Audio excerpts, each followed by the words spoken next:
होगी। जरा तस्वीरें देखिए, संभल में मंदिर में सीसीटीवी लगा दिए गए हैं और यहीं से निगरानी होगी। देखा जाएगा कि भगवान की पूजा हो रही है, आराधना हो रही है कि नहीं। और ये जब इंस्टॉल किया जा रहा था सीसीटीवी, तब की तस्वीरें हम आपको दिखा रहे हैं। लेकिन इस पर डीएम एसपी का क्या कहना है उस इलाके के, ये भी हम आपको बताएं। लगभग 40 वर्ष पूर्व से ये मंदिर बंद है और 400-500 से लेकर के 1000-1200 वर्ष पुराना मंदिर है। और जब सुबह लाउडस्पीकर को हटाने का और बिजली चोरी को रोकने का अभियान चल रहा था, उसी के अंतर्गत हमने ये मंदिर पाया। और मंदिर 3 ओर से एनक्रोच था, चौथी ओर से भी एनक्रोचमेंट की तैयारियां चल रही थी और एक और कमरा बना दिया गया था ताकि बैकडोर एंट्री से इसको कब्जा कर लिया जाए। क्योंकि कुछ लोगों ने बताया कि ये जो रैंप है, रैंप के नीचे कुआं भी है। तो हमने जब उस रैंप को उखड़वाया तो उसके नीचे कुआं भी मिला है।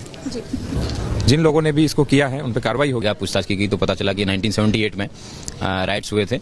उस राइट्स के बाद में यहाँ के लोग पलायन कर गए थे और उन्होंने मंदिर को तब से बंद कर रखा है। उनकी इच्छा भी थी यहाँ पूजा करने की, लेकिन उनमें किसी प्रकार का भय था, इसलिए आज वो लोग आए भी हैं यहाँ पे और वो अपनी जो भी पूजा पाठ की कार्रवाई है वो कर रहे हैं। उनको प्रॉपर सुरक्षा प्रदान की जाएगी। जो हमारा कर्तव्य है वो हम करेंगे, बाकी उनका अपना काम है। तो मंदिर ऐसे ही तो नहीं मिले थे, इसके पीछे की कहानी क्या है? कहानी इस दीवार पर है, जरा देखिएगा। संभल में मस्जिद से बिजली चोरी के आरोप लगे हैं। अब यहां से, इस मस्जिद से एक सेटअप था जहां से 200 घरों को बिजली उपलब्ध कराई जाती थी और जैसे ही पता चला छापेमारी हुई तो उसके बाद जरा देखिए, तारों का जो एक गुच्छा है वहां से बरामद किया गया। 200 घरों पर बिजली चोरी का आरोप। और इस पर तो एसपी कह रहे हैं कि इसे तो एक मिनी एक्सचेंज बनाकर रखा था, यहां से बिजली की सप्लाई हो रही थी, दुआएं तो जरूर मांगी जा रही थी, लेकिन चोरी भी हो रही थी। जरा सुनिएगा प्रशासनिक अधिकारी क्या कह रहे हैं। हुआ है पूरा टेलीफोन एक बाद में बिजली का एक्सचेंज पूरा बना दिया। उनको पता भी है कहाँ जा रहा है। जब यहाँ से बाहर जा रहा था, कुछ ऐसे जा रहा है, इसमें जा रहा उधर जा रहा है, इनको पता है कहाँ जा रहा है। हमें खुद था। नहीं, इसका बड़ा सिंपल है, जितने चोरी कर रहे हैं उतने मुकदमे लिखिए, गैंगस्टर बनाइए और इनको गैंग का संरचना बनाइए, अपने आप समझ में आ जाएगा। बिजली चोरी गैंग का अपने आप समझ में आ जाएगा। तो संभल में काफी वक्त से प्रशासनिक अभियान जारी है। मस्जिद से बिजली चोरी की बात हो रही है और प्रशासन ने अपना अभियान जारी रखा। अवैध अतिक्रमण को प्रशासन चिन्हित करके ध्वस्त कर रहा है। इस दौरान प्रशासन को बिजली चोरी की बात सामने आई। मुस्लिम इलाकों में बिजली विभाग जाने से कतराते थे, इलाके के लोग बिजली विभाग के लोगों को धमकाते थे। शिकायत के बाद एसपी संभल ने मोर्चा संभाल लिया और बिजली विभाग के कर्मचारियों को सुरक्षा दी गई कि आप जाइए। और इसके बाद जामा मस्जिद इलाके में अभियान चलाया गया। जांच में पता चला कि 4 मस्जिदों से बिजली की चोरी हो रही है। कुछ मदरसों से भी बिजली की चोरी की बात सामने आई।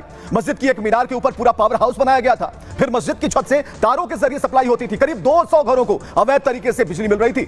बिजली के तार मस्जिद की छत से जुड़े हुए थे। प्रशासन को मस्जिद से कई सबूत मिले जिसकी मदद से बड़े पैमाने पर चोरी की जा रही थी। बिजली विभाग ने अवैध कनेक्शन को हटाया। अब तक प्रशासन 5 करोड़ का जुर्माना लगा चुका है। 1200 से ज्यादा केस दर्ज किए जा चुके हैं। संभल एसपी ने कहा कि हम इस पे सख्त एक्शन ले रहे हैं। तो लगातार एक्शन जारी है, लेकिन सवाल है कि इसे किस तरह से अंजाम तक पहुंचाया गया। बात हमने कहा था कि जहां से शुरू हुई वहां तक आपको लेकर चलेंगे। बिजली चोरी, इसकी जानकारी, वहां पर एक्शन और मिल गया मंदिर। जरा देखिएगा क्या कहना लोगों का। जब भी कोई बिजली विभाग के लोग जाते थे तो या तो उनको धमकी देना या उनके साथ मारपीट करने के इस तरह के कई वाक्य सामने आए थे। और कई बार वहां के कुछ लोगों द्वारा ये भी बताया गया कि यहाँ पे आज तक कोई नहीं आया है, तो आप लोग कैसे आ गए हैं। इस तरीके की जब बात और ऑडियोज वीडियोज बिजली विभाग के जब संज्ञान में आए तो इनके साथ में परमानेंट तरीके से 2 प्लाटून पीएसी है, वो देखिए इनको विभिन्न जगहों पर भेजा जा रहा था। उसी आधार पर इनके द्वारा अभी तक करीबन 5 करोड़ रुपए से ज्यादा के समन शुल्क की पेनल्टी लगाई जा चुकी है और करीबन 1200 से ज्यादा अभियोग जो है वो पावर थर्ड पुलिस स्टेशन में इन्होंने अभी तक दर्ज करवाए हैं। तो हमने आज हर वो तस्वीर आपके साथ शेयर की है, एक और शेयर करते हैं। जरा देखिए, संभल में बुलडोजर एक्शन ऑन है। बुलडोजर नहीं रुका। अतिक्रमण करने वाले लोग सावधान हो जाएं क्योंकि यहां पर बुलडोजर चल रहा है। जा रहे हैं, खरोच के निशान लगाए जा रहे हैं ताकि पता चले कि आप इतना आगे बढ़ चुके हैं।